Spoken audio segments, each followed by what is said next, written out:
नमस्कार. सिटी न्यूजच्या रात्रीच्या 10च्या बुलेटिनमध्ये प्रेक्षकांचं मनपूर्वक स्वागत. आज दिनांक 27 ऑगस्ट 2025 वार बुधवार. बातमीची सुरुवात करूया सुविचार मालेने. आयुष्यात पुन्हा पुन्हा कोणी येत नाही, त्यामुळे समोरच्याची कदर करायला शिका. आजचा सुविचार आपण बघितला. आता बघूया बातमीपत्राच्या ठळक बातम्या.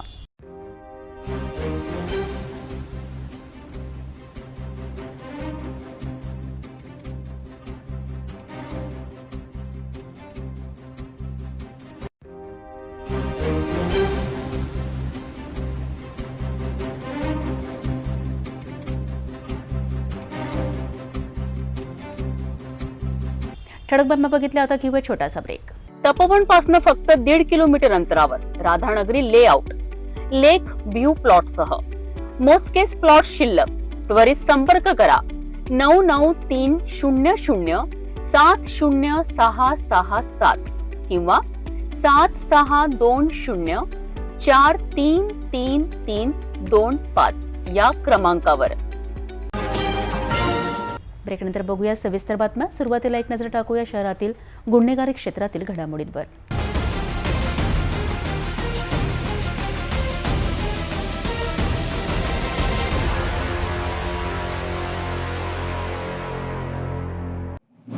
एक दुर्दैवी घटनेने शहराला हादरून सोडलं आहे. शहराच्या बिच्छू टेकडी परिसरात एका तरुणाने गळफास लावून आपलं जीवन संपविलं आहे. पोलिसांनी ही आत्महत्या असल्याचा संशय व्यक्त केला असून या घटनेची अधिक चौकशी सुरू आहे. ही घटना अमरावती शहरातील बिच्छू टेकडी परिसरात घडली आहे. 35 वर्षीय तरुण हा आपल्या कुटुंबासोबत बिच्छू टेकडी परिसरात राहत होता. तो एका वाद्यवृंदात काम करीत होता. रात्रीच्या वेळी जेवणासाठी 200 रुपये मागितले, परंतु ते मिळाले नाहीत म्हणून तो घर सोडून निघून गेला. कुटुंबियांनी त्याला खूप शोधलं, परंतु तो सापडला नाही. सकाळी त्याचा मृतदेह बिच्छू टेकडीजवळील एका झाडाला गळफास घेतलेल्या अवस्थेत आढळून आला. स्थानिक नागरिकांनी तातडीने पोलिसांना माहिती दिली. फेजरपुरा पोलीस ठाण्यात या घटनेची नोंद करण्यात आली आहे. पोलिसांनी घटनास्थळी पोहोचून पंचनामा केला आणि मृतदेह शवविच्छेदनाकरिता पाठविला आहे. पोलिसांनी दिलेल्या माहितीनुसार सचिन दारूच्या आहारी गेला होता आणि याच व्यसनामुळे घरात अनेकदा वाद होत होते. याच वादानंतर त्याने हे टोकाचं पाऊल उचलल्याचा पोलिसांना संशय आहे. या आत्महत्येमागे नेमकं काय कारण आहे याचा तपास पोलीस करीत आहेत. एका क्षुल्लक कारणावरून एका तरुणाने आपलं आयुष्य संपवलंय. या दुर्दैवी घटनेनं परिसरात शोककळा पसरली आहे. पोलीस या प्रकरणाचा पुढील तपास करीत आहेत आणि लवकरच या घटनेमागील खरं कारण काय हे समोर येणार आहे अशी अपेक्षा आहे. अमरावती शहरात गणेशोत्सवाच्या उत्सवाला सुरुवात झाली आहे. अमरावतीतील न्यू आझाद गणेशोत्सव मंडळाच्या मंडपात जिथे विदर्भाचा राजाची भव्य स्थापना करण्यात आली आहे. गेल्या अनेक वर्षांपासून ही अमरावतीची ओळख बनली आहे. शेकडो भाविकांच्या उपस्थितीत विदर्भाच्या राजाची पहिली महाआरती मोठ्या उत्साहात संपन्न झाली आहे. अमरावतीची ओळख बनलेल्या विदर्भाच्या राजाची स्थापना यंदाही मोठ्या थाटामाटात करण्यात आली. न्यू आझाद गणेशोत्सव मंडळाच्या वतीने दरवर्षीप्रमाणे यावर्षीही मंडळाने आकर्षक सजावट आणि प्रकाशाची उत्तम व्यवस्था केली आहे. विदर्भाचा राजाच्या दर्शनाकरिता अमरावतीसह आसपासच्या भागातून शेकडो भाविक आले होते. विशेषतः आज पार पडलेल्या पहिल्या महाआरतीला भाविकांची प्रचंड गर्दी दिसून आली. यावेळी संपूर्ण परिसर गणपती बाप्पा मोरयाच्या जयघोषाने दुमदुमून गेला होता. मंडळाचे पदाधिकारी दिनेश बुक यांनी दिलेल्या माहितीनुसार मंडळाने भाविकांच्या सोयीकरिता उत्तम व्यवस्था केली आहे, जेणेकरून कोणालाही कोणत्याही प्रकारचा त्रास होऊ नये. विशेषतः ज्येष्ठ नागरिकांना दिवसाच्या वेळी येऊन दर्शन घेण्याचं आवाहनही त्यांनी केलं आहे. यावर्षी शहरातील मुख्य उड्डाणपूल बंद असल्यामुळे विसर्जनाच्या मिरवणुकीबद्दल नागरिकांमध्ये थोडी चिंता होती. मात्र दिनेश बुब यांनी ही चिंता दूर केली आहे. त्यांनी स्पष्ट केलं आहे की दरवर्षीप्रमाणे यंदाही विदर्भाच्या राजाची मिरवणूक मोठ्या दिमाखात आणि उत्साहात काढली जाईल. ही मिरवणूक बघण्याकरिता दरवर्षी हजारो लोक गर्दी करतात, त्यामुळे यावर्षीही हा उत्साह कायम राहील अशी अपेक्षा आहे. मंडळाचे सर्व कार्यकर्ते गेल्या 44-45 वर्षापासून एक दिलाने गणरायाची आराधना करतात. विशेष करून या गेल्या 18-20 वर्षामध्ये मंडळाचं स्वरूप खूप मोठ्या प्रमाणावर वाढलेलं आहे आणि सगळ्यात महत्त्वाचा लोकसहभाग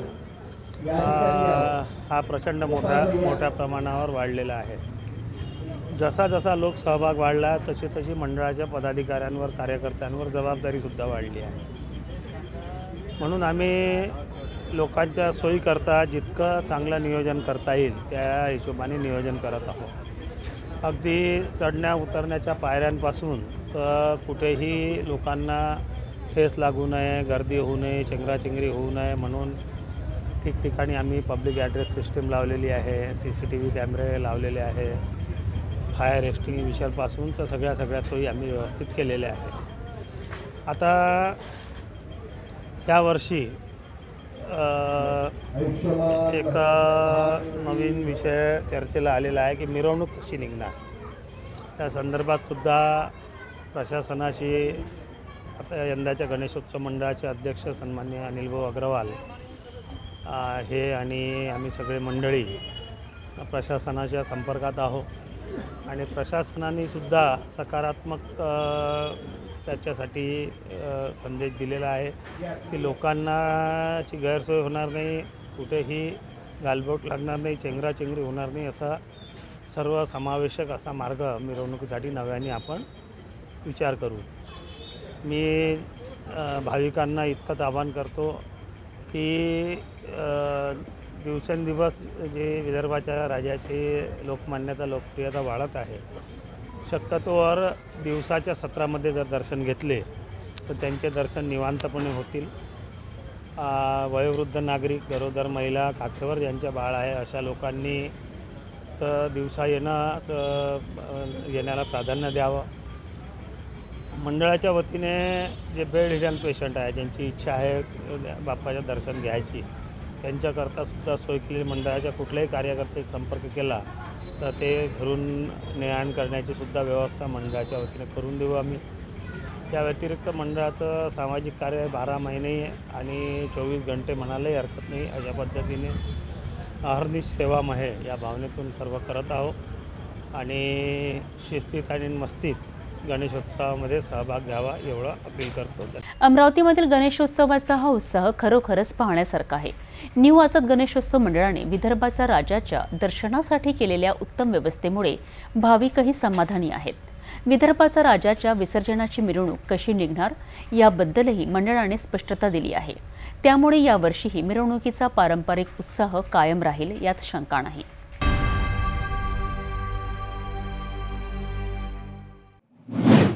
सध्या सर्वत्र गणेशोत्सवाचा उत्साह संचारला आहे आणि याच उत्साहात राजकीय नेतेही सामील आहेत. आमदार रवी राणा आणि माजी खासदार नवनीत राणा यांच्या गंगा सावित्री या निवासस्थानी आज ढोल ताशांच्या गजरात आणि गणपती बाप्पा मोरयाच्या जयघोषात गणपती बाप्पांचे आगमन झाले आहे. पारंपरिक पद्धतीने पूजा अर्चना करून बाप्पाचे स्वागत करण्यात आले. या सोहळ्याची अधिक माहिती आपण बघूया.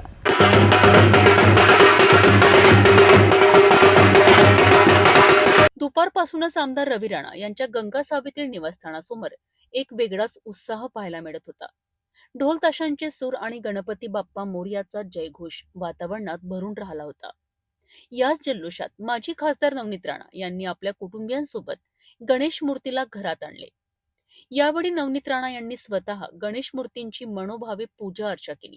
त्यांच्यासोबतच त्यांचे पती आमदार रवी राणा आणि कुटुंबियातील इतर सदस्य देखील या मंगलमय सोहळ्यात सहभागी झाले होते.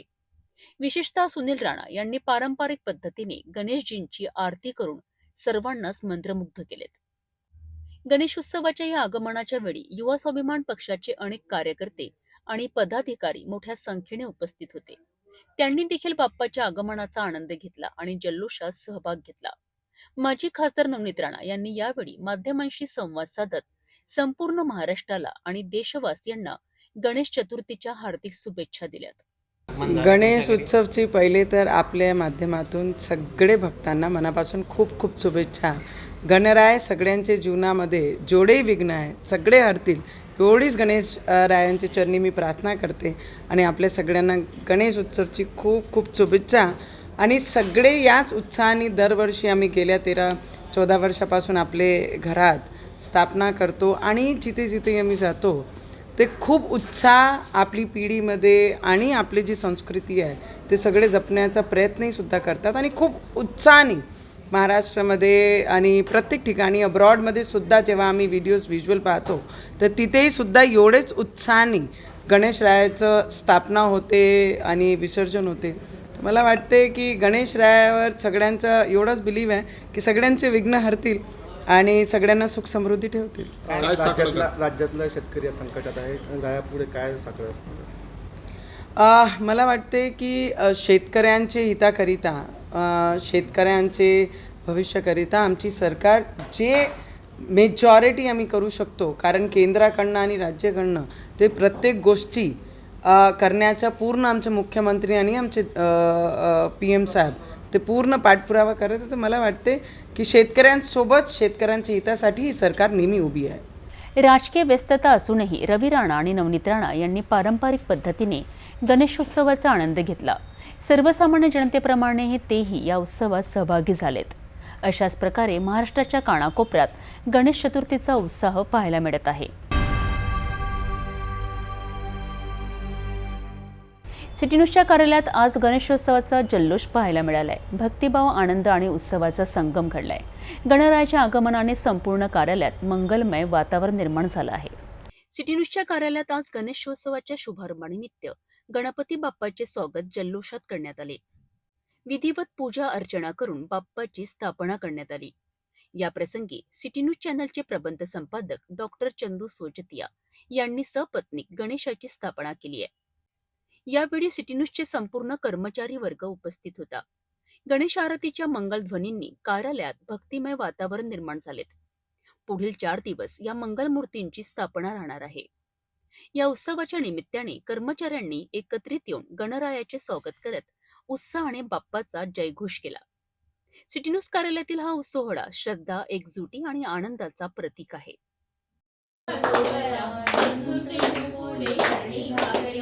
जय देव जय देव जय मंगलमूर्ती हो श्री मंगलमूर्ती दर्शन मात्रे मान सामने मात्रे मान कामना पूर्ती जय देव तणीच्या वरया वाजती जय ना जय देवा अंबर गणपती काटा तुंकट नसते गणपती कलकर पार्वती कौतुक पाहती जय देव जय मंगलमूर्ती हो श्री मंगलमूर्ती दर्शन मात्रे मान स्वामी मात्रे मान कामना पूर्ती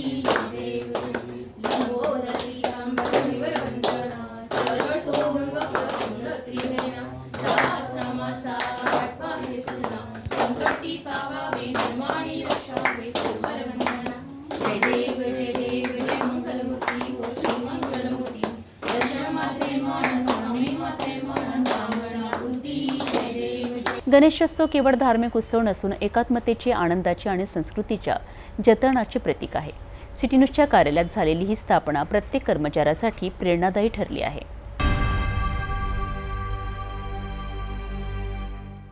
बालाजी प्लॉट पन्नालाल नगर परिसरातील श्री सिद्धिविनायक गणेशोत्सव मंडळाने आयोजित केलेली गणपती बाप्पाची मिरवणूक मोठ्या थाटामाटात पार पडली आहे. ढोल ताशांचा निनाद आणि गणपती बाप्पा मोरयाच्या जयघोषाने संपूर्ण परिसर दुमदुमून गेला आहे. विशेष म्हणजे या मिरवणुकीत छत्रपती शिवाजी महाराजांची आकर्षक आणि भव्य झाकी हे प्रमुख आकर्षण ठरली.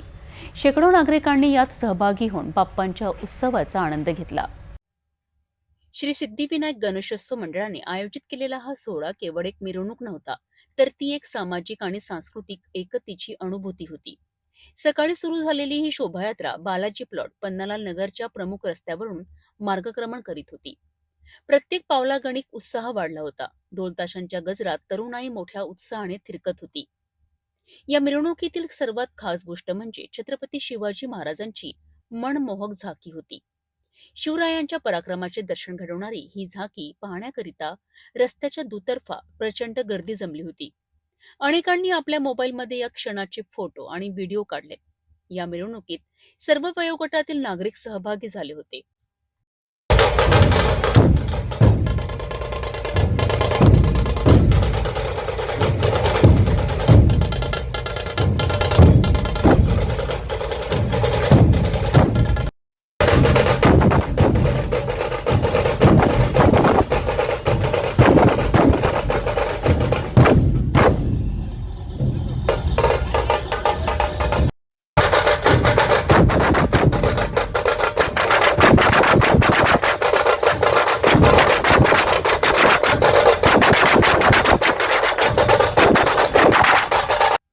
लहान मुले, महिला आणि ज्येष्ठ नागरिकांनीही मोठ्या भक्तिभावाने या सोहळ्याचा भाग बनलेत. गणपती बाप्पा मोरया जयघोषाने वातावरण भारलेले होते. मंडळाच्या कार्यकर्त्यांनी शिस्तबद्ध पद्धतीने मिरवणूक यशस्वी केली. या उत्सवाने पन्नालाल नगर परिसरात एक सकारात्मक ऊर्जा आणि आनंदाचे वातावरण निर्माण झालेत. गणपती बाप्पाची ही मिरवणूक केवळ एक धार्मिक कार्यक्रम नव्हती, तर ती आपल्या संस्कृती आणि परंपरेचा एक भाग होती. श्री सिद्धिविनायक गणेशोत्सव मंडळाने आयोजित केलेल्या या सोहळ्याने समाजातील सर्व घटकांना एकत्रित आणले. विशेषतः छत्रपती शिवाजी महाराजांच्या झाकीने या उत्सवाला एक वेगळाच गौरव प्राप्त दिला आहे. असेच धार्मिक आणि सामाजिक कार्यक्रम आपल्याला आपल्या परंपराशी जोडून ठेवतात.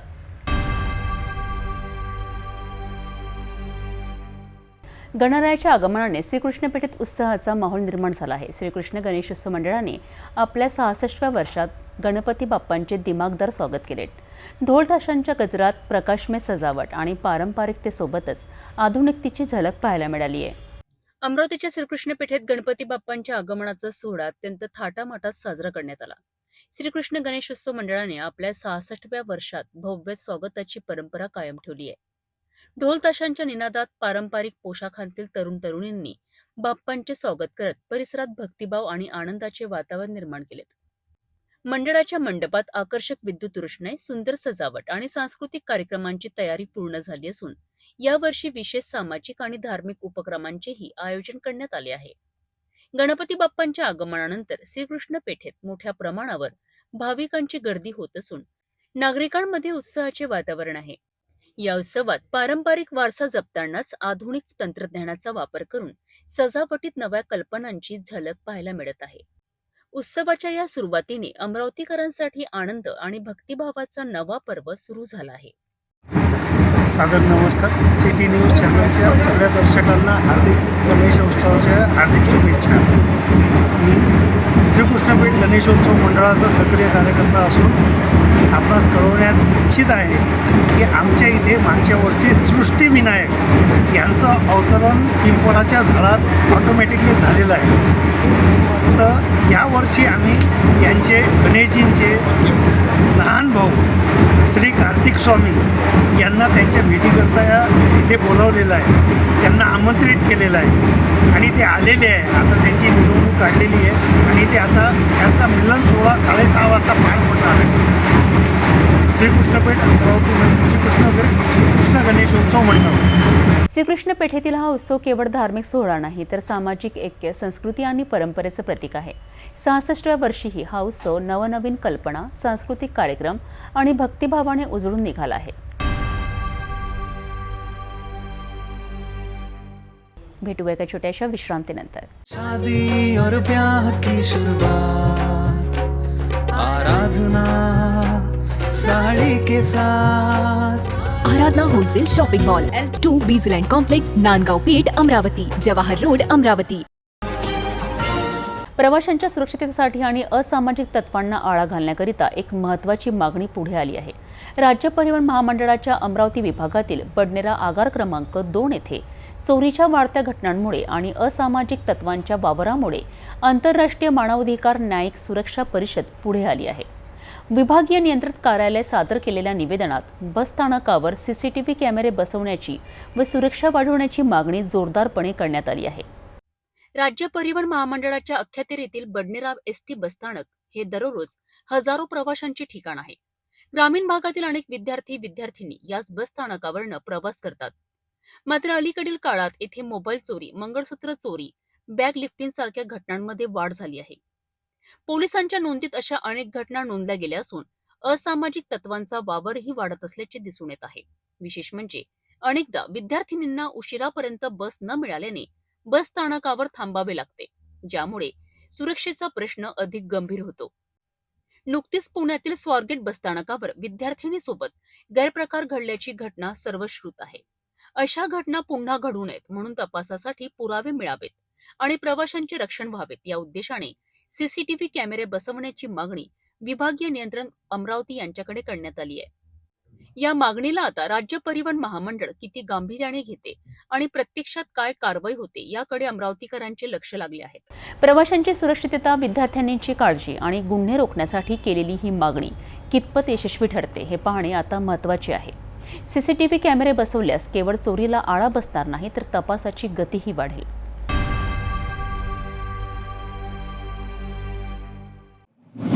धारणी शहरात निसर्गाचा रौद्र अवतार पाहायला मिळालाय. सकाळपासून सुरू झालेल्या मुसळधार पावसामुळे संपूर्ण धारणी शहर पाण्याखाली गेलेत.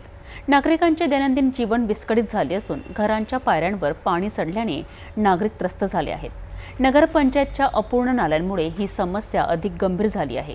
बघूया या पावसाचा शहरावर झालेला परिणाम. धारणी तालुक्यात सकाळपासून पावसाने जोरदार हजेरी लावली आहे. या मुसळधार पावसामुळे नाल्या तुडुंब भरून वाहू लागल्या आणि रस्त्यांवर 1 ते 1.5 फूट पाणी साचलेत. अनेक ठिकाणी रस्तेच दिसेनासे झालेत, तर नगरपंचायत कार्यालय अंतर्गत बांधलेल्या अपूर्ण नाल्यांमुळे पावसाचे पाणी आणि सांडपाणी एकत्र झाल्याने नागरिकांचे हाल झालेत. राधाकृष्ण नगर, होली चौक, पोस्ट ऑफिस रोड, दुबई मोहल्ला या ठिकाणी घरांच्या पायऱ्यांपर्यंत पाणी पोहोचलेत. सतत 5 दिवस चाललेल्या पावसामुळे संपूर्ण धारणी शहरात पाणीच पाणी झालेत आहे. इतकंच नव्हे तर ग्रामीण भागातून गणपतीची मूर्ती घेऊन येणारे नागरिक भर पावसात भिजत मूर्ती घेऊन जाताना दिसलेत. दुबई मोहल्ला, कालीमाता मंदिर परिसर, दाना मार्केट, सिपना नदी, तापी आणि गडगा नदीच्या पात्रात पाण्याचा प्रचंड ओघ पाहायला मिळालाय. या पावसामुळे वाहतुकीवरही परिणाम झाला असून नागरिकांना मोठ्या अडचणींना सामोरे जावे लागले. धारणी शहरात झालेल्या या पावसाने प्रशासनाच्या तयारीवर प्रश्नचिन्ह उपस्थित केले आहेत. अपूर्ण नाल्या आणि अयोग्य पाणी निचरा व्यवस्थेमुळे नागरिकांना त्रास सहन करावा लागलाय. आता या परिस्थितीवर नियंत्रण मिळवण्यासाठी प्रशासन काय उपाययोजना करणार हे पाहणं महत्त्वाचं ठरणार आहे.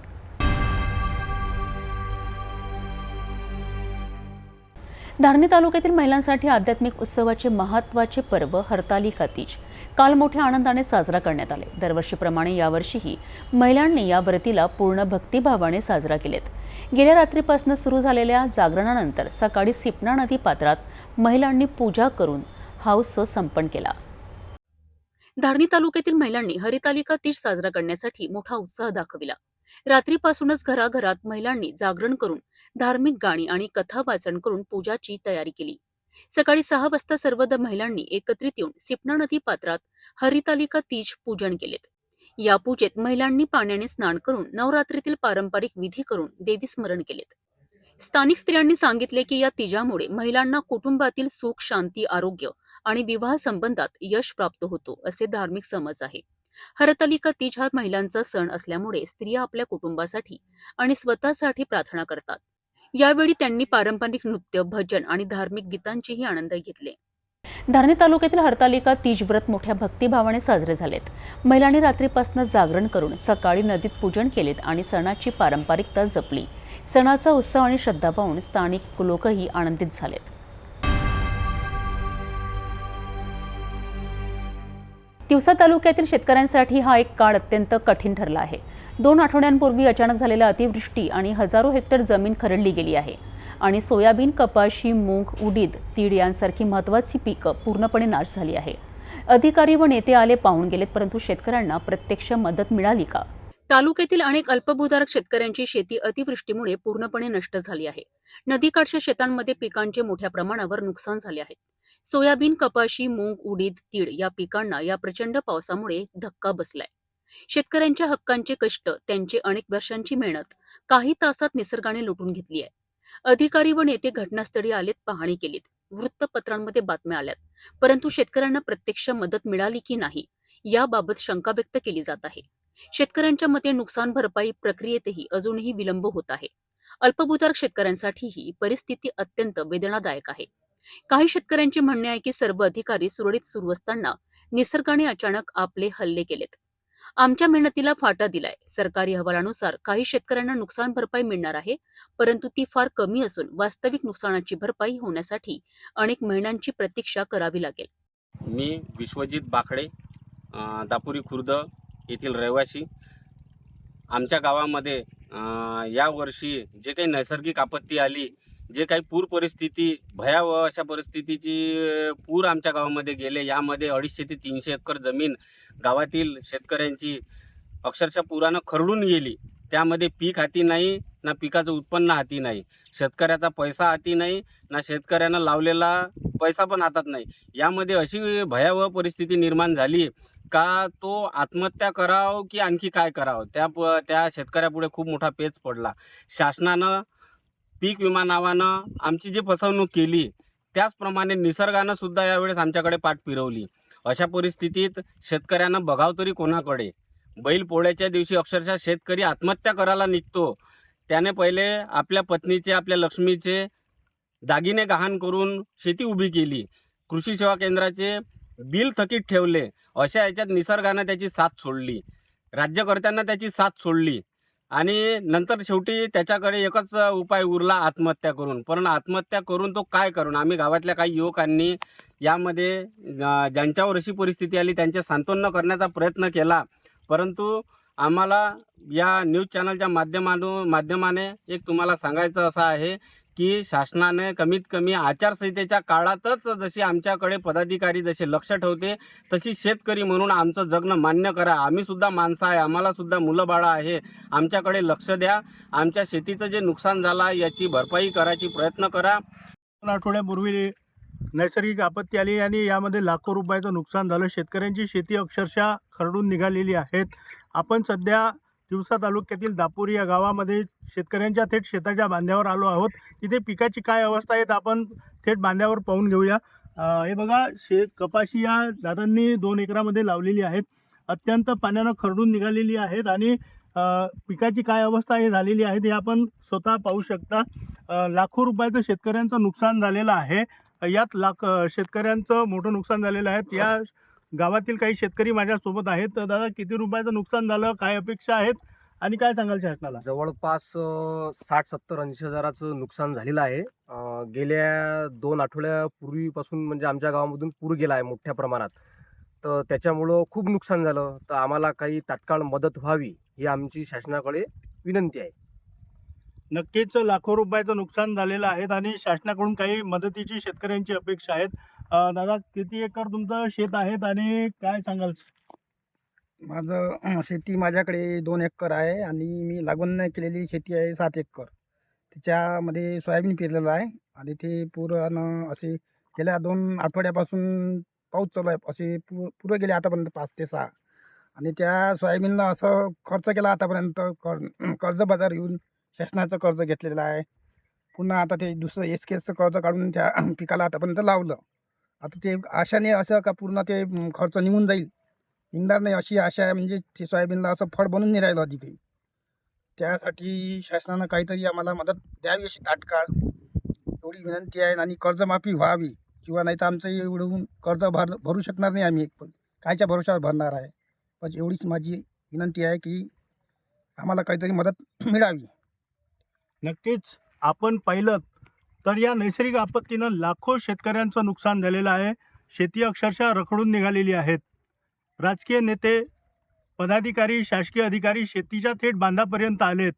कागदोपत्री सर्वेक्षणही झालं, परंतु त्या खरं शेतकऱ्यांना शासनाची मदत मिळाली का, हा प्रश्न मात्र या निमित्तानं अद्यापही अनुत्तीर्ण आहेत. Jayant Nikhade, city news, Tiwasa.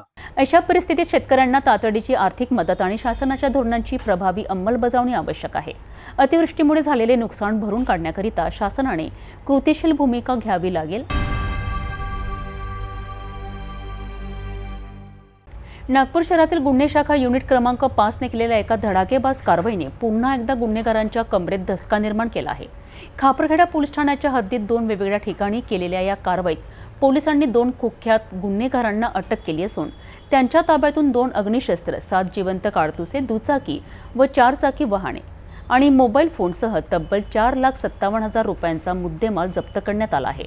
या कारवाईत नागपूर गुन्हे शाखेच्या तडाखेबाज पथकाची कौशल्यपूर्ण तयारी आणि वेगवान हालचाल स्पष्ट दिसून आली आहे. गुन्हे शाखा युनिट क्रमांक 5 नागपूर शहराचे पोलिसांनी 26 ऑगस्ट रोजी गुप्त बातमीदारामार्फत माहिती मिळाल्यावर 2 स्वतंत्र कारवाई केली आहे. या माहितीनुसार खापरखेडा पोलीस ठाण्याच्या हद्दीत कामठी ते कापरखेडा रोड आणि भाणेगाव परिसरात 2 गुन्हेगार अग्निशस्त्र बाळगून गंभीर गुन्हा करण्याच्या तयारीत असल्याची खात्री पडली. त्यानंतर पोलिसांनी 2 स्वतंत्र पथक तयार करून या दोन्ही ठिकाणी धाड टाकली. पहिल्या कारवाईत झांगूर सिंग उर्फ विक्की सरनागाते वय 27 वर्ष याला ताब्यात घेतले. या आरोपीकडून 1 अग्निशस्त्र मॅगझिनसह 2 जिवंत काडतुसे, 1 दुचाकी, 1 मोबाईल असा एकूण 1,12,000 रुपयांचा मुद्देमाल हस्तगत करण्यात आलाय. दुसऱ्या कारवाईत सुमित संजय सोनावणे याला अटक करण्यात आली आहे. त्याच्या ताब्यातून एक अग्निशस्त्र, 5 जिवंत काडतुसे, एक 4चाकी वाहन, एक मोबाईल असा 3,45,000 रुपयांचा मुद्देमाल पोलिसांनी जप्त केलाय. दोन्हीही कारवाईत एकूण 2 अग्निशस्त्र आणि 7 जिवंत काडतुसे जप्त करण्यात आली असून जप्तीची किंमत 4,57,000 रुपये इतकी आहे. या तपासात हे दोन्ही आरोपी यापूर्वीही विविध गुन्ह्यात सामील असल्याचे उघड झाले आहे. सुमित सोनावणे याच्यावर अवैधरित्या अग्निशस्त्र बाळगणे तर झांगूर सिंह सरनागते याच्यावर गंभीर दुखापतीचे गुन्हे दाखल आहेत. गुन्हे शाखेच्या या कारवाईमुळे पुन्हा एकदा स्पष्ट झालं आहे की पोलीस दल सतत सजग आहे आणि समाजविघातक प्रवृत्तींचा पर्दाफाश करण्यास तयार आहे. वाढत्या शस्त्रबळाच्या गैरवापराला आळा घालणं, गुन्हेगारांमध्ये भीती निर्माण करणं आणि नागरिकांना सुरक्षित वातावरण देणं हीच या कारवाईची खरी ताकद आहे. नागपूर शहरातील पारडी पोलीस ठाण्याच्या तपास पथकाने फक्त 2 तासात दरोड्याचा गुन्हा उघडकीस आणून आरोपींना जेरबंद केले आहे. जबलपूर हायवेवर ट्रक चालकाला चाकूचा धाक दाखवून लुटल्याची ही घटना आहे.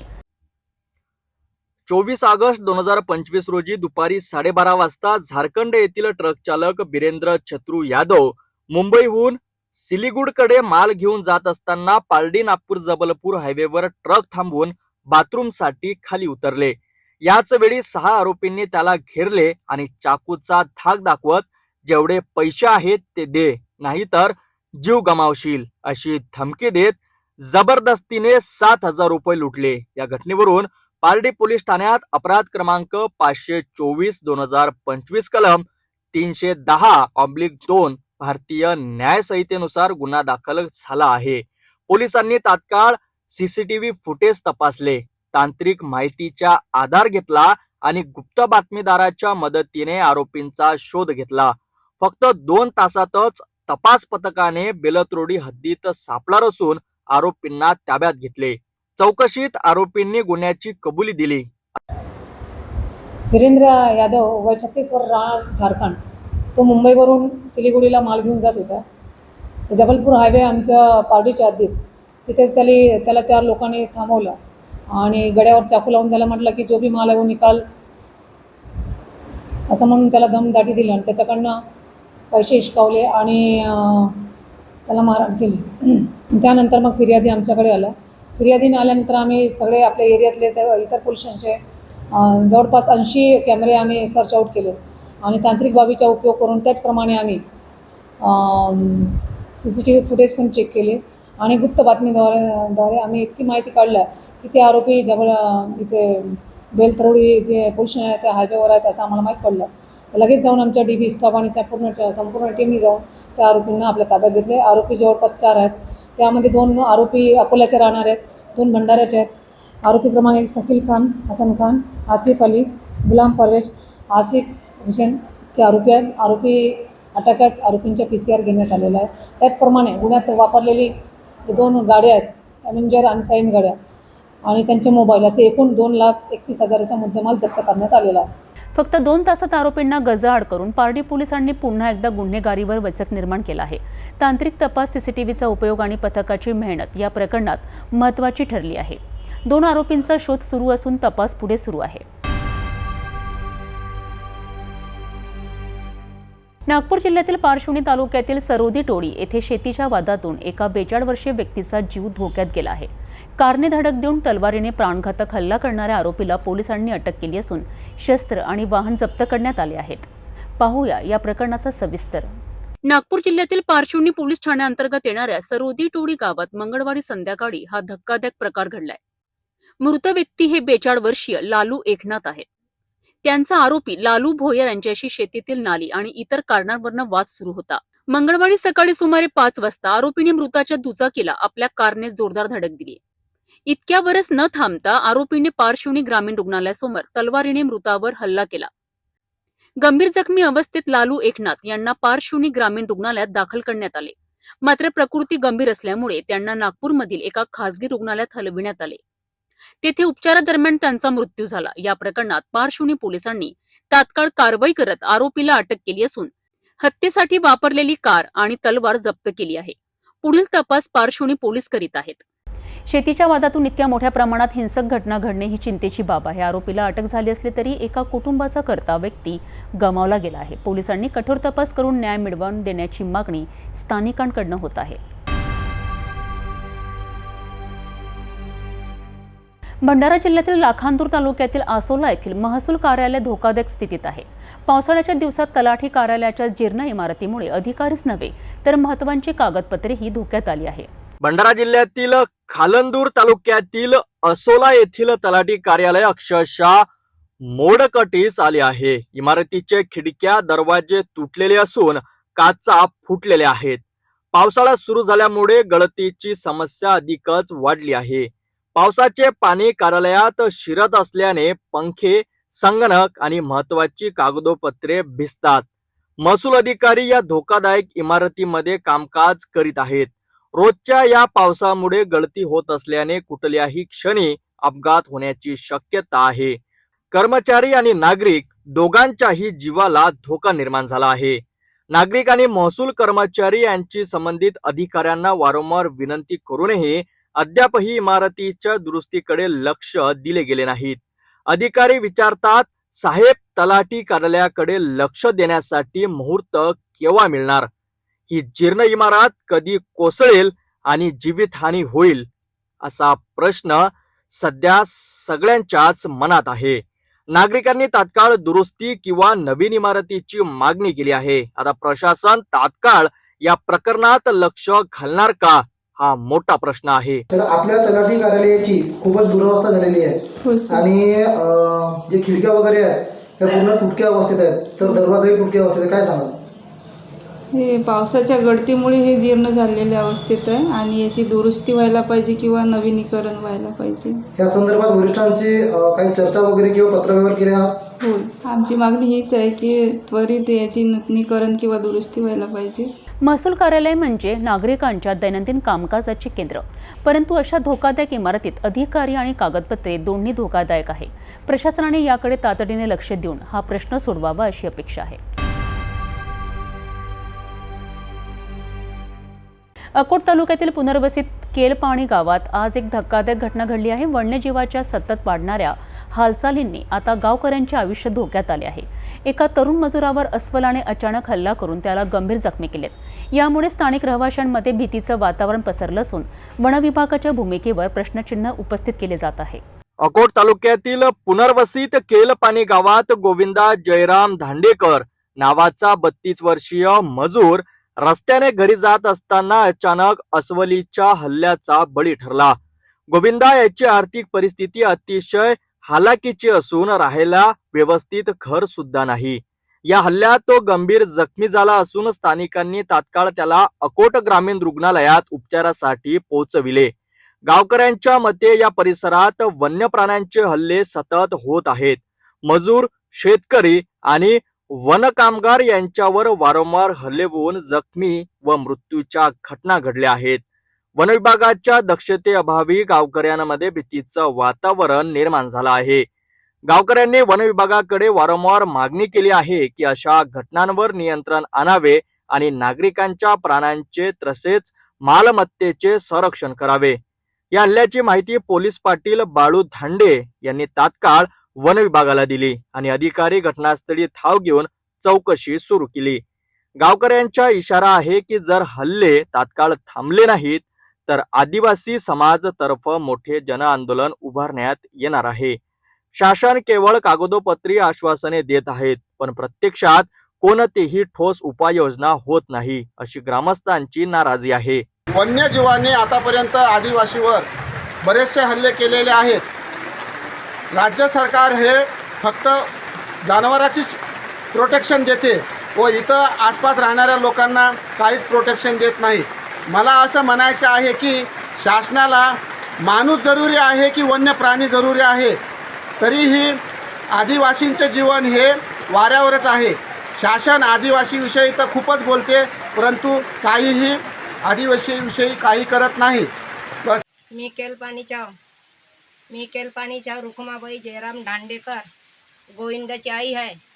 आमच्या घरात तब्येत चांगला नाही, माझी तब्येत चांगला नाही, तिच्या बापाची तब्येत चांगला नाही. महापोरा पैशासाठी गेले शाईनूरले वापस येऊन राहिला तर तिच्या अंगात अस्वल हमला केलं 3 मुलं आहे आमच्या घरी 1 रुपया नाही इकडे तिकडे मी धावून राहिलं महापौरासाठी दवाखान्यासाठी सकाळी चाय नाही पहिले काही नाही पेले मी इकडून तिकडे तर मलकापूरला गेली तरी कालपासून चालू आहे पण मला पैसा नाही भेटली महापौरासाठी मी परत ती मारली लई खराब आहे सरकार शिकून मला पैसा भेटला पाहिजे महापौराची दवाखाना करायला इलाज करायसाठी आमच्या घरी खायचं सोय नाही आणि महापौराची तुमच्या जानेवारी आम्हाला केला ते बरंचसे सायनूरचे पटेल आले जवळ होती ते जावायच्या अंगात बी धावून राहिलं पण पटेल आले महापौराले वाचलं त्यांना महापौराचे जीव साथसाठी मी काय करू माझ्या लेकराला कसं पोचते मी मला तब्येत चांगलं नाही महापौराची तब्येत चांगलं नाही गोविंद जयराम ढंडेकर राना केल्पानी है। मैं जा रहा था शानौर जा रहा था पैसे के लिए मेरा घर पे बीमारी चालू था इसलिए पैसे की काम था मुझे मैं शानौर गए थे पैसे लाने के तो आधे बीच में से हमले हसवल ने किए मेरे आंख पे ना मेरा जवे थे ना वो डायरेक्ट ये हाथ पे लगा नहीं पीठ पे लगा मेरे इधर पीठ पे लगा नहीं हाथ पे लगा तो उधर बड़ो पाटा लगा बीच में जब खेत में जा रहे थे सुबह का तो उसने हमको देख लिया ना वो फतेरा मारना शुरू किए उससे मेरे को खींच के लेके गए बचा के तो मेरा ये विनती है कि मेरा दवाखाने के लिए इलाज जरूरी अकोट तालुक्यातील या घटनेने पुन्हा एकदा वन्यजीव व मानवी संघर्षाचा प्रश्न अधोरेखित केला आहे। जंगलातील अन्न टंचाईमुळे किंवा मानवी अतिक्रमणामुळे प्राणी गावांच्या हद्दीत येत आहेत का हा विचार करण्याचा मुद्दा आहे। गावकऱ्यांच्या सुरक्षेसाठी आता वन विभाग आणि प्रशासनाने ठोस पावले उचलली नाहीत तर याचे गंभीर परिणाम भोगावे लागू शकतात। भेटूया एका छोट्याशा विश्रांतीनंतर।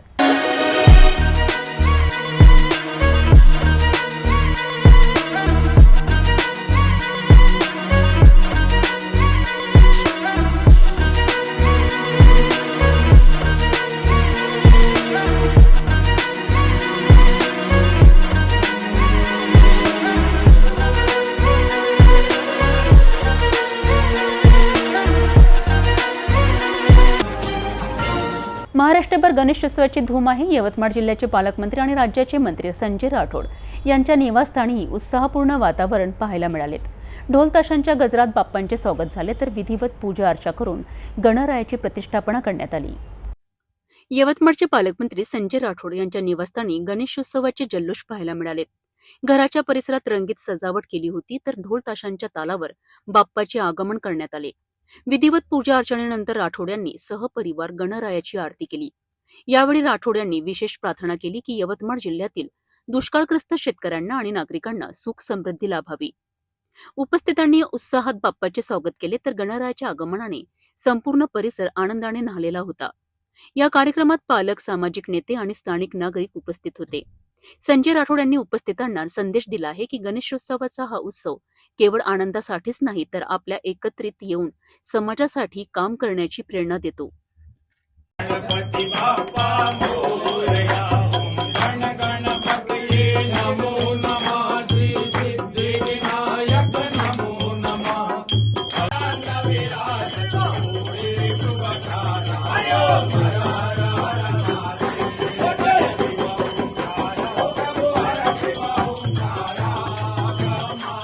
महाराष्ट्रात गणेशोत्सवाचा उत्साह तर दिवसेंदिवस वाढतच चालला आहे आणि यवतमाळसह राज्यभरात बाप्पाचे स्वागत उत्साहाने केले जात आहे। संजय राठोड यांच्या निवासस्थानी झालेल्या या कार्यक्रमातही आनंदाचे वातावरण पाहायला मिळाले। यवतमाळ शहरातील खड्डेमय रस्त्यांच्या असह्य समस्येकडे एक नजर टाकूया। प्रशासनाच्या उदासीनतेविरोधात यवतमाळचा राजा परिवार हा सामाजिक गट आक्रमक झाला आहे आणि त्यांनी एक अनोखे आंदोलन सुरू केले आहे। इतकेच नाही तर कर न भरण्याचा आणि मतदान बहिष्काराचा इशाराही दिला आहे। यवतमाळ शहरात गेल्या अनेक दिवसांपासून रस्त्यांची दयनीय अवस्था आहे। खड्ड्यांनी व्यापलेल्या मुख्य रस्त्यांवरनं वाहन चालक आणि नागरिक त्रस्त झाले आहेत। या समस्येकडे प्रशासनाने दुर्लक्ष केल्याने संताप व्यक्त करत यवतमाळचा राजा परिवार या सामाजिक संस्थेने पुढाकार घेतला आहे। गणेशोत्सवाच्या पार्श्वभूमीवर 27 ऑगस्टपासून या गटाने शहरातील प्रमुख रस्त्यांवरील खड्डे स्वतः बुजवण्यास सुरुवात केली आहे। या कृतीद्वारे त्यांनी प्रशासनाच्या कामकाजावर प्रश्नचिन्ह उपस्थित केले आहेत.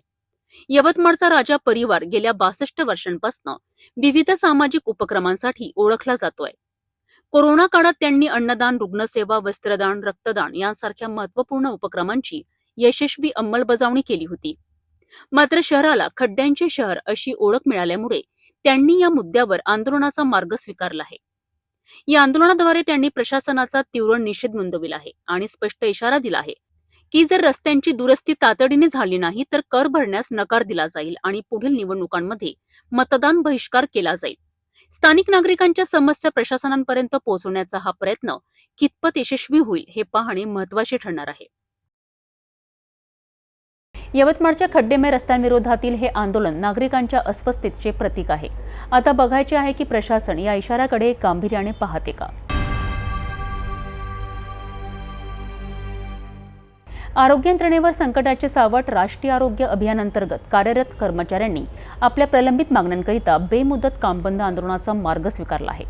या आंदोलनाचा आज 8वा दिवस असूनही तोडग्याचा कोणताही किरण दिसत नाही.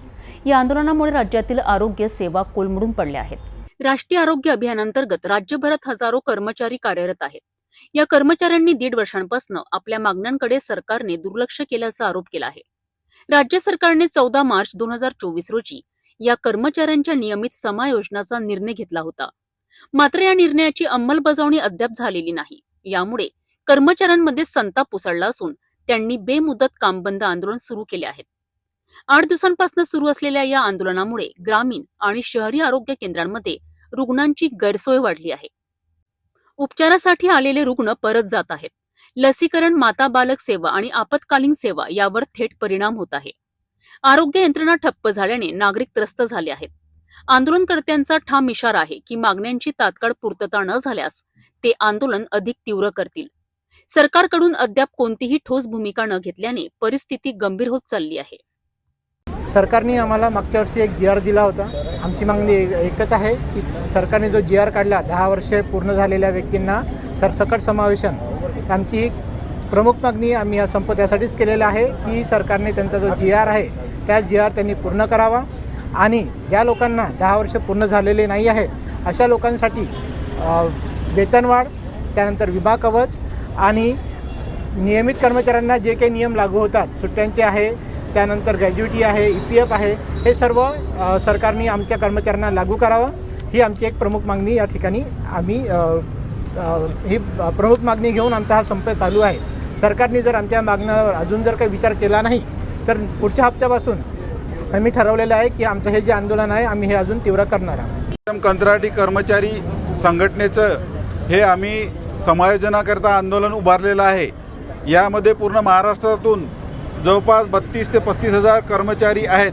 याच्यामध्ये 10 वर्ष पूर्ण झालेले 13,000 कर्मचारी आहेत.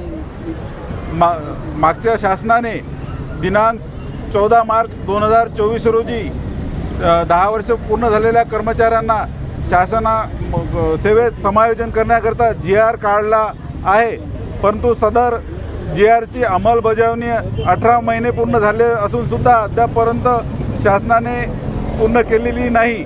तर आमच्यामधील बरेच कर्मचारी एज बार झालेले आहेत. कुणाला 2 वर्ष, कुणाला 3 वर्ष, कुणाला 1 वर्ष सर्व्हिसचे राहिलेले असतानासुद्धा शासन समायोजन करत नाही. म्हणून आम्हाला आज या कामबंद आंदोलनामध्ये उतरावे लागलेले आहे आणि शासनाने आत्तासुद्धा दखल घेतली नाही तर हे आंदोलन आणखी तीव्र करण्यात येईल आणि आम्ही उपोषणाला सुद्धा बसणार आहोत. यानंतर आरोग्य सेवा ही लोकांच्या जीवनाशी थेट निगडीत आहे. त्यामुळे कर्मचाऱ्यांच्या मागण्या मान्य करण्याकरिता आणि जनतेच्या आरोग्याचे रक्षण करण्याकरिता सरकारने तात्काळ सकारात्मक भूमिका घेणे आवश्यक आहे.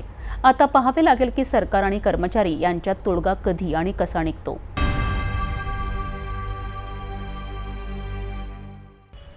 भोकरदन तालुक्यातील पारद नगरी भक्तिभावाने दुमदुमली आहे. हजारो भाविकांनी हिडिंबा माता आणि महर्षी पराशर ऋषींच्या दर्शनासाठी गाव गाठले आहेत. भजनी मंडळाच्या गजरात, ढोल ताशांच्या तालावर आणि वगदा वगदीच्या थाटामाटात ही भव्य मिरवणूक पार पडली आहे.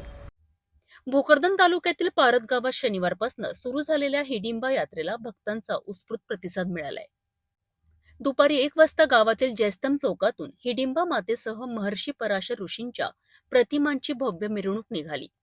बैलगाडीत सजवलेल्या अकराळ विकराळ प्रतिमेसह महिलांच्या भजनी मंडळांच्या गजरात, पुरुषांच्या भारुडांनी आणि स्थानिक तरुणांच्या लाठ्या मुगदल खेळांनी वातावरण भारून टाकलेत.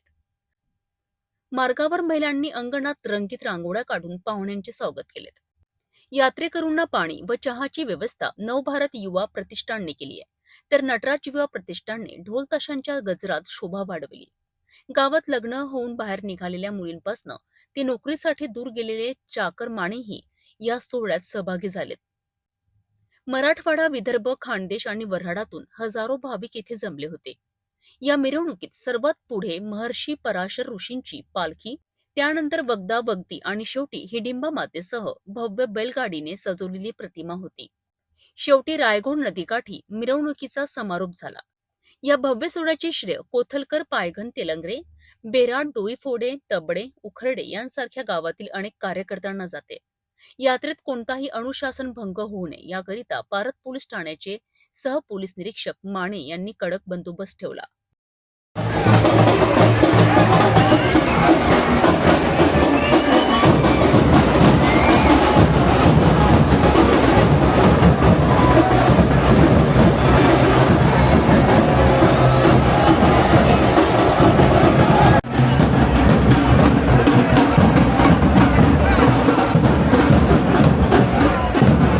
भक्तिभाव, परंपरा आणि एकतेचे दर्शन घडवणारा पारध येथील हा हिडिंबा माता उत्सव खरोखरच अविस्मरणीय ठरला आहे. अशा श्रद्धेच्या आणि भक्तीच्या उत्सवांनीच आपली परंपरा जिवंत राहते.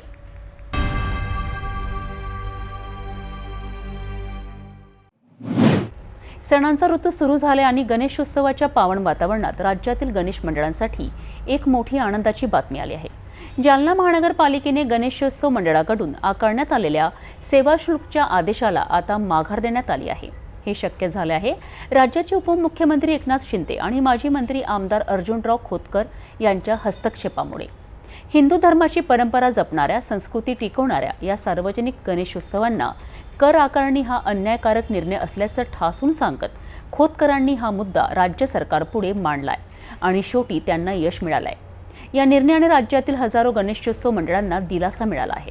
अर्जुन खोतकर याचा मला परत फोन आला होता, तर ते गणपती मंडळांना काहीतरी तुम्ही मगाशी आपलं बोलणं झालं ना त्याच्यावर, गणपती उत्सव मंडळांना काहीतरी सेवा शुल्क लावला होता काय? हो सर, हो. किती पैसे? प्रत्येक 2,500 रुपये लावले होते सर. 2,500 मंडळाला? येस सर, सार्वजनिक मंडळाला. आता सार्वजनिक गणेशोत्सव मंडळ आता आपला उत्सव सण साजरे करतात, आपली संस्कृती जोपासतात ना, त्यांच्यावर कुठं चार्ज पैसे लावायचे? तर काय होतं आपल्याकडे थोडं हे नसल्यामुळे फायनान्सची अडचण होती सर, म्हणून तर ते रद्द करतो सर. नाही, ते रद्द करा. आणि तुम्हाला काय कुठं कामासाठी काय ह्याच्यासाठी लागले तर नगर विकास आहे ना आपला. नाही, अर्जुन खोतकर सारखं मला फोन करत होते की ते गणेशोत्सव मंडळा बाबा पैसे त्यांना लावू नका. म्हणलं ठीक आहे, लावू, आपण रद्द करू. हा, उद्याच रद्द हे काढून टाका काय ते जे आहे. गणपती बाप्पाच्या स्वागताची तयारी जोरात सुरू असताना राज्यातील सार्वजनिक गणेशोत्सव मंडळासाठी आलेली ही दिलासा देणारी बातमी म्हणजेच त्यांच्या श्रद्धा आणि परंपरेवरचा एक मोठा विजय आहे. सण हे आनंदाचे असतात, संस्कृती जपण्यासाठी असतात आणि त्यांना आर्थिक भार देणे योग्य नाही, हेच या निर्णयाने स्पष्ट केले आहे. राज्य सरकारच्या तत्परतेमुळे आणि आमदार अर्जुनराव खोतकरांच्या सातत्यपूर्ण प्रयत्नांमुळे ही परिस्थिती पालटली. सणांच्या या आनंदी वातावरणात गणपती बाप्पांची कृपा राज्यातील प्रत्येक भक्तावर राहो. मराठा आरक्षणाच्या मागणीकरिता आता मराठा बांधव आक्रमक झाले आहेत. नांदेड जिल्ह्यातून मनोज जरांगे पाटील यांच्या आंदोलनाला प्रचंड पाठिंबा मिळताना दिसतो आहे. शेलगावसह अर्धापूर तालुक्यातील शेकडो मराठा बांधव मुंबईकडे रवाना झाले आहेत, तेही जोरदार घोषणाबाजीसह. नांदेड जिल्ह्यात मराठा आरक्षणाच्या आंदोलनाला जोरदार उधाण आलं आहे. मनोज जरांगे पाटील यांच्या नेतृत्वाखाली 29 ऑगस्ट रोजी मुंबईत होणाऱ्या आंदोलनासाठी अर्धापूर तालुक्यातील शेलगाव गावातून 200 ते 250 मराठा बांधव रवाना झाले आहेत. टेम्पो आणि इतर वाहनांमधनं हे बांधव निघाले असून 15 ते 20 दिवस पुरेल इतकं अन्नधान्य त्यांनी सोबत घेतलं आहे. घोषणाबाजी करत मराठा समाजाचा आवाज बुलंद केला जात आहे. मराठा आरक्षण मिळाल्याशिवाय मागे फिरणार नाही असा ठाम निर्धार या बांधवांनी व्यक्त केला आहे. राज्य सरकारकडे आपल्या मागण्यांची दखल घ्यावी आणि न्याय मिळावा याकरिता आता मराठा समाज सज्ज झाला आहे. नांदेडसह राज्यभरातून मिळणाऱ्या या पाठिंब्यामुळे मुंबईतील आंदोलनाचा आवाका किती मोठा होईल याकडे सर्वांचे लक्ष लागलं आहे. नांदेड जिल्ह्यातील मराठा बांधवांचा हा उत्स्फूर्त सहभाग आता राज्य सरकारसाठी मोठं आव्हान ठरणार आहे. 29 ऑगस्ट रोजी मुंबईत होणाऱ्या या आंदोलनाने राज्यात काय घडामोडी घडून आणतील हे पाहणे महत्त्वाचे ठरेल. मनमाड नांदगाव राष्ट्रीय महामार्ग पुन्हा एकदा मृत्यूचा सापळा ठरत आहे. पाणेवाडी परिसरात झालेल्या भीषण अपघातात साकोरा येथील एका तरुणाचा जागीच मृत्यू झाला आहे. अपघातानंतर स्थानिक नागरिकांमध्ये तीव्र संताप असून महामार्गावरील सुरक्षेच्या उपाययोजनांचा अभाव हा पुन्हा एकदा चर्चेत आला आहे. मनमाड नांदगाव राष्ट्रीय महामार्गावरील पाणेवाडी परिसरात दुपारी हा भीषण अपघात घडलाय. इंधन कंपनीच्या समोर अज्ञात वाहनाने मोटरसायकलला जोरदार धडक दिली. या अपघातात साकोरा गावातील समाधान हिरे या तरुणाचा जागीच मृत्यू झालाय. मागील 2 दिवसांपूर्वी याच महामार्गावरील हिसवळ शिवारात झालेल्या अपघातात 2 तरुणांचा मृत्यू झाला होता. या घटनांमुळे N753 महामार्गावरील सुरक्षा उपाययोजनांचा गंभीर प्रश्न पुन्हा एकदा ऐरणीवर आला आहे. अवजड वाहनांची मोठी वाहतूक, वेगाने धावणारे टँकर व कंटेनर तसेच योग्य रस्ते सुरक्षा साधनांचा अभाव यामुळे हा महामार्ग अपघातांचे केंद्र बनत चालला आहे. स्थानिक नागरिकांनी शासन व प्रशासनाकडे तातडीने पथदिवे, सिग्नल, स्पीड ब्रेकर व तपासणी यंत्रणा यांसारख्या उपाययोजनांची मागणी केली आहे. अन्यथा आंदोलने करण्याचा इशाराही देण्यात आला आहे. N753 महामार्गावर अपघातांची मालिका थांबवण्याचे नाव घेत नाहीये. नागरिकांच्या मागण्यांकडे शासनाने आता तातडीने लक्ष दिले नाही तर हा महामार्ग आणखी किती बळी घेणार हा प्रश्न अनुत्तरित राहील. नाशिक जिल्ह्यातील शेतकऱ्यांकरिता एक मोठी आणि महत्त्वाची बातमी घेऊन आलो आहोत. बनावट खते आणि कीटकनाशकांची विक्री करून शेतकऱ्यांची फसवणूक करणाऱ्यांवर जिल्हा कृषी विभाग आणि पोलिसांनी मोठी धडक कारवाई केली आहे. तब्बल 1,70,000 रुपयांचा मुद्देमाल जप्त झाला आहे तर 3 आरोपी पोलिसांच्या जाळ्यात अडकले आहेत. या कारवाईमुळे जिल्ह्यातील खते विक्रेत्यांमध्ये खळबळ उडाली आहे. बघूया या संपूर्ण अहवाल या विषयाचा. निफाड तालुक्यातील ओझर परिसरात कृषी विभाग आणि पोलिसांनी संयुक्त कारवाई केली आहे. खंडेराव मंदिराजवळ मिळालेल्या गुप्त माहितीनुसार पोलिसांनी सापळा रचला. यातून गोविंद भांबरे, वैभव सोनवणे आणि पुण्यातील कुरकर्णी या तिघांना अटक करण्यात आली आहे. या कारवाईत बनावट कीटकनाशक, खते आणि जैव उत्तेजकांचा साठा मिळून आला आहे, ज्यांची एकूण किंमत 1,69,904 रुपये इतकी आहे. सर्व नमुने तपासासाठी प्रयोगशाळेत पाठवण्यात आले आहेत. या प्रकरणी कीटकनाशक कायदा 1968, पर्यावरण संरक्षण कायदा 1986, अत्यावश्यक वस्तू कायदा 1955 आणि भारतीय न्यायसंहिता 2023 अंतर्गत गंभीर गुन्हे दाखल करण्यात आले आहेत. जिल्हा कृषी अधिकारी रवींद्र माने यांनी शेतकऱ्यांना आवाहन केले आहे की खरेदी करताना नेहमी अधिकृत विक्रेत्यांकडूनच पक्के बिले घ्यावेत आणि बिल न देता विक्री करणाऱ्यांची तक्रार तातडीने करावी. शेतकऱ्यांच्या कष्टाची पिकं वाचवण्यासाठी आणि त्यांचा विश्वास टिकवण्यासाठी अशा कारवाया आवश्यक आहेत. कुठे बनावट खते किंवा कीटकनाशक विक्री होत असेल तर त्वरित कृषी विभाग किंवा पोलिसांना माहिती द्या. धार्मिक सलोखा आणि बंधुत्वाचे एक सुंदर उदाहरण माहूर शहरातून समोर आले आहे. यंदा गणेश विसर्जन आणि ईद ए मिलादच्या मिरवणुकीची तारीख एकाच दिवशी आल्याने मुस्लिम समाजाने ऐक्याचा संदेश देत आपली मिरवणूक पुढे ढकलण्याचा महत्त्वपूर्ण निर्णय घेतला आहे. माहूर शहरात यंदा गणेश विसर्जन मिरवणूक आणि ईद ए मिलाद मिरवणूक एकाच दिवशी होती. सामाजिक सलोखा, बंधुत्व आणि शांततेचा संदेश देण्याकरिता माहूर मुस्लिम समाजाने मोठा निर्णय घेतला आहे. 10 सप्टेंबर रोजी ईद ए मिलाद मिरवणूक काढण्याचे ठरवलेले असून गणेश विसर्जन मिरवणुकीत कोणताही अडथळा येऊ नये याकरिता हा निर्णय घेण्यात आलाय. नगराध्यक्ष फिरोज दोसानी, गोसिया मस्जिदचे जमीर मलनस, नगरसेवक प्रतिनिधी इरफान सय्यद, इरशाद रज्जा, बबलू शेख, इस्माईल काझी, इलियास बावाणी, अब्दुल रहमान शेख अली, नगराध्यक्ष फिरोज दोसानी यांनी हा निर्णय स्वागतार्ह असल्याचे सांगितलेत. पोलीस निरीक्षक गणेश कराड यांनीही या निर्णयाचे कौतुक केलेत. इस्लामचे शेवटचे पैगंबर हजरत मोहम्मद यांच्या जयंतीनिमित्त मुस्लिम बांधव ईद ए मिलाद मोठ्या उत्साहात साजरी करतात. परंतु सलोखा आणि सौहार्द टिकून ठेवण्याकरिता माहूर शहरातील मुस्लिम संघटनांनी हा अभिनंदनीय निर्णय घेतला आहे. कसे हिंदू मसे मुसलमान और हमसे सारा हिंदुस्तान या वक्तीप्रमाणे आज माहूर शहरात ईद मिलादुन नबी कमिटी व समस्त मुस्लिम बांधवातर्फे गणेश उत्सव आणि ईद मिलाद हे दोन्ही एकाच काळात येत असल्यामुळं आज मुस्लिम समाज बांधवांनी एक निर्णय घेतलेला आहे. गावातील जातीय सलोखा हा अबाधित राहावं आणि गंगा जमुना संस्कृती ही अबाधित राहावी.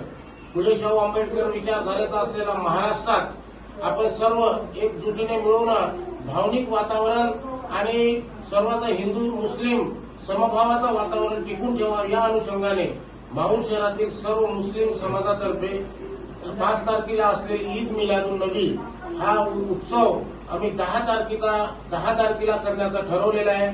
जेणेकरून गणेश भक्तांना त्यांचं 5 तारखे 6 तारखेपर्यंतचा उत्सव त्यांना साजरा करण्यात यावा. गणेश विसर्जनामध्ये किंवा गणेश उत्सवामध्ये मुस्लिम समाजातर्फे आम्ही त्यांच्या याच्यात सहभागी राहू. ईद मिलादुन नबीमध्ये सर्व मिळून आपण ईद मिलादुन नबी साजरा करावा या अनुषंगाने 10 तारखेला आपण ईद मिलादुन नबी साजरी केलेली आहे. तरी सर्व मुस्लिम बांधवांना आणि सर्व गावकऱ्यांना माझं आव्हान आहे की येणारे सर्व धार्मिक उत्सव आपण मिळून एकजुटीने साजरे करूया. धन्यवाद. धर्म, समाज आणि प्रेम या तिन्ही गोष्टींचा सुंदर संगम माहूर शहरात पाहायला मिळतोय. गणेश विसर्जनाची मिरवणूक निर्विघ्न पार पाडावी याकरिता मुस्लिम समाजाने घेतलेला हा निर्णय निश्चितच सर्वांसाठी प्रेरणादायी ठरेल.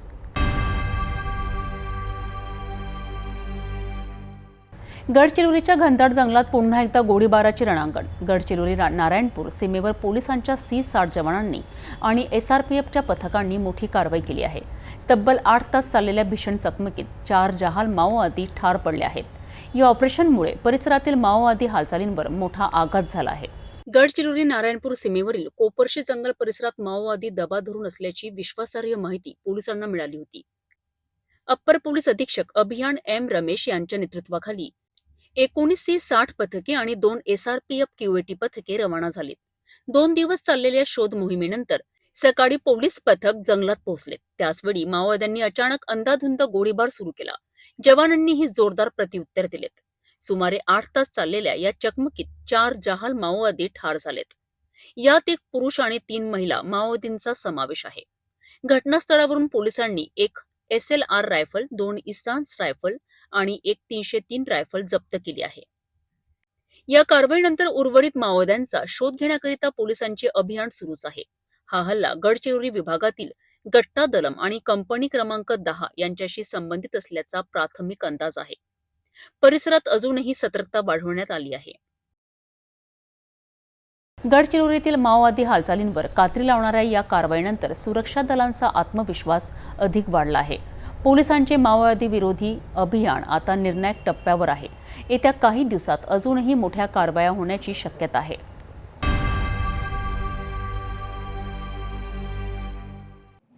दरवर्षी भाद्रपद महिन्यात महिलांकरिता अतिशय महत्त्वाचा आणि धार्मिकदृष्ट्या विशेष असा हरतालिका व्रत येतो. यंदाही मंगळवारी महिलांनी निर्जल उपवास पाळत शिवपार्वतीची आराधना केली, तर बुधवारी विसर्जन सोहळा पार पडला. या व्रतामागे देवी पार्वतीने भगवान महादेवाला पती म्हणून प्राप्त करण्यासाठी केलेल्या कठोर तपश्चर्येची धार्मिक कथा जोडलेली आहे. पाहूया या व्रताचं महत्त्व आणि त्यांच्या धार्मिक स्वरूप. भाद्रपद महिन्यातील शुक्ल पक्षातील तृतीया तिथीला महिलांनी हरतालिका व्रत मोठ्या श्रद्धेने साजरा केला. या व्रताचा उद्देश पतीच्या दीर्घायुष्यासाठी आणि सौख्यासाठी प्रार्थना करणे हा असतो. या दिवशी महिलांनी पहाटे स्नान करून व्रताचा संकल्प घेतला. गणेश पूजनानंतर शिवपार्वतीची आराधना करण्यात आली. विशेष म्हणजे या दिवशी महिलांनी निर्जल व्रत पाळले, म्हणजेच संपूर्ण दिवस पाण्यासह अन्नाचा त्याग केला. संध्याकाळी आणि रात्री महिलांनी शिवपार्वतीची कथा ऐकली आणि आरती केली. पूजेत माती किंवा वाळूपासून शिवपार्वतीच्या मूर्ती तयार करून सजविण्यात आल्या. देवी पार्वतीला सौभाग्याचे प्रतीक असलेल्या वस्तू जसे की लाल वस्त्र, लाल बांगड्या, कुंकू आणि दागिने अर्पण करण्यात आले. हे व्रत श्री गणेश चतुर्थीच्या आदल्या दिवशी येत असल्याने वातावरणात सणाचा उत्साह अधिक दिसून येतो. महिलांनी या दिवशी आपल्या पतीच्या दीर्घायुष्याच्या प्रार्थना केल्या आणि धार्मिक भावनेने संपूर्ण दिवस उपासना केली.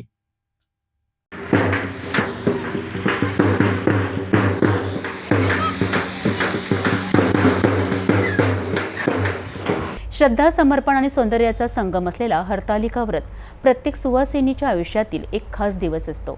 भक्तिभावाने केलेली ही पूजा आणि उपासना महिलांच्या आध्यात्मिक बळाला उंचावते. असा हा भक्तिभावाचा दिवस दरवर्षी महिलांच्या जीवनात आनंद आणि सुख समृद्धी घेऊन येऊ हीच प्रार्थना. छत्तीसगडमधील जोरदार पावसामुळे पुन्हा एकदा भामरागडमध्ये पूरस्थिती निर्माण झाली आहे. पर्लकोटा, इंद्रावती आणि पौमल गौतम नद्यांनी भयंकर रौद्ररूप धारण केले आहे. बाजारपेठांमध्ये पाणी शिरले असून 100हून अधिक गावांचा संपर्क तुटला आहे. यामध्ये सर्वात धक्कादायक बाब म्हणजे एक गर्भवती महिलेचा जीव धोक्यात असताना SDRFच्या चमूने अतिशय धाडसीपणाने तिला वाचवून रुग्णालयात दाखल केले आहे. भामरागड परिसरात गेल्या काही दिवसांपासून मुसळधार पावसाचा कहर सुरू आहे. छत्तीसगडच्या बाजूने झालेल्या प्रचंड पावसामुळे पर्लकोटा, इंद्रावती आणि पामुला गौतम या नद्यांना पूर आला आहे. या पुराने पुन्हा एकदा भामरागड परिसरातील जीवन विस्कळीत केले आहे.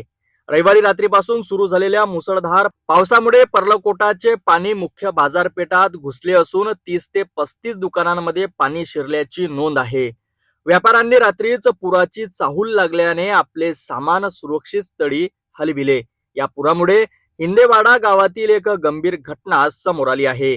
अर्चना विकास तिम्मा या गर्भवती महिलेला प्रसूती जवळ आली असताना गावातच अडकून पडल्या होत्या. ही माहिती मिळताच तहसीलदार किशोर बागडे यांनी SDRFच्या टीमला सतर्क केले. पहाटे 4 वाजता टीमने मोटर बोटाच्या साहाय्याने पुराच्या पाण्यातून त्या महिलेला सुरक्षित ठिकाणी बाहेर काढले आणि भामरागड ग्रामीण रुग्णालयात दाखल केले. या दरम्यान पर्लकोटावरील पूल पूर्णपणे पाण्याखाली गेल्याने भामरागडचा संपर्क पुन्हा एकदा तुटला आहे. जवळपास 100 पेक्षा अधिक गाव जगापासून विलग झाली आहेत. आपत्कालीन परिस्थितीला तोंड देण्यासाठी प्रशासन सतर्क असून SDRF आणि स्थानिक यंत्रणा मदत कार्याला लागल्या आहेत. पूरस्थिती अजूनही गंभीर आहे. प्रशासनाकडून सतत मदत कार्य सुरू आहे. नागरिकांना सावधानतेचा इशारा देण्यात आला असून नदीकाठच्या भागातील रहिवाशांनी सुरक्षित ठिकाणी हलवावे असे आवाहनही करण्यात आले आहे.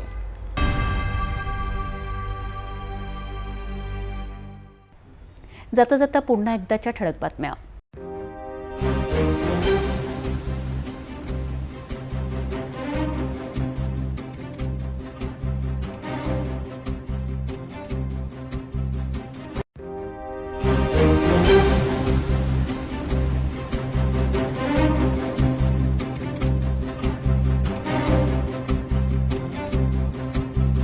आपण आता सिटी न्यूज चॅनल आपल्या टीव्हीवरही बघू शकता. यामध्ये next channel 117, Jio channel 872, GTPL channel 73, Fastway channel 256 वर बघू शकाल. आता अमरावती जिल्ह्यानंतर विदर्भ आणि महाराष्ट्राचे दर्शक घर बसल्या आपल्या केबल टीव्हीवर सिटी न्यूज बातमी पाहू शकाल. यात Chhatrapati Sambhajinagar NXT setup box number 14, Yavatmal setup box number 12, Washim setup box number 26, Nanded setup box number 17, Mahur setup box number 7, Nagpur GTPL setup box number 469 आणि ACN setup box number 51, Akola LRC setup box number 899 वर बघू शकाल. लवकरच आम्ही आपल्यापर्यंत पोहोचणार आहोत. जर आपल्या टीव्हीवर सिटी न्यूज चॅनल दिसत नसेल तर आपण आपल्या केबल ऑपरेटरचा संपर्क करावा. आपण सिटी न्यूज केबलच्या व्यतिरिक्त यूट्यूब, फेसबुक, इंस्टाग्राम आणि ट्विटरवर बघू शकता. याकरिता सोशल मीडिया अकाउंट सबस्क्राईब करा, फॉलो करा, लाईक करा. यूट्यूब अकाउंट सबस्क्राईब करण्याकरिता सबस्क्राईब बटनाला क्लिक करा आणि बेल आयकॉन दाबायला विसरू नका, कारण सतत समाचार आपल्यापर्यंत पोहोचणार आहेत. तसेच सिटीचे फेसबुक पेज लाईक करा, इंस्टाग्राम आणि ट्विटर हँडल फॉलो करा. आपण व्हॉट्सॲपवर सुद्धा सूचना देऊन न्यूज प्राप्त करू शकता. व्हॉट्सॲप नंबर स्क्रीनवर येत आहे. हे बातमीपत्र एवढ्यावरच थांबूया. पुन्हा भेटू नवीन घडामोडीसोबत. आपण बघत राहा फक्त सिटी न्यूज. हर खबर पर पैनी नजर, हर मुद्दे पर सटीक वार, यही है सिटी न्यूज की पहचान. जहाँ सच्चाई की आवाज दबाई जाती है, वहाँ सिटी न्यूज उठाता है सवाल. हर स्क्रीन पर, हर प्लेटफॉर्म पर हमारी मौजूदगी बोलती है. सिटी न्यूज हमेशा सच के साथ.